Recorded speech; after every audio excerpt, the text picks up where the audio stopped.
હા બોલો. નમસ્તે. બોલો બોલો સાહેબ. કાચ ખોલો નાખો. કઈ ખુશીમાં?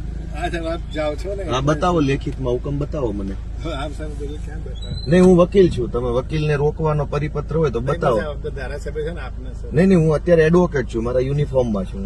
તમે વકીલને રોકવાનો હુકમ હોય તો બતાવો, નહીં તો પછી હું તમારા વિરુદ્ધ ફરિયાદ કરીશ. તમને હુકમ હશે એ સ્વીકારો. હું એડવોકેટ છું. નહીં, હું એડવોકેટ છું, યુનિફોર્મમાં છું. હું અમારા ક્લાયન્ટ માટે જાઉં છું. વકીલને રોકવાનો તમને કોઈ સત્તા હોય તો તમે મને પરિપત્ર બતાવો. હું ધારાસભ્ય છું, હું ગુજરાતનો નાગરિક છું, એ બધું બરાબર છે. આજે હું વકીલ છું, બરાબર છે, પણ હું એડવોકેટ છું, હું મારા યુનિફોર્મમાં છું. ના ના, મજબૂરી શું કામ છે? તમે કાયદા પ્રમાણે હાલો ને, કાયદા પ્રમાણે હાલો. મજબૂરી શું કામ? નહીં, નહીં, તમે મને પરિપત્ર બતાવો કે એડવોકેટને રોકવાનો તમને સત્તા મળેલી છે. તમારા સાહેબને પૂછી લો કે એ યુનિફોર્મમાં આવ્યા છે.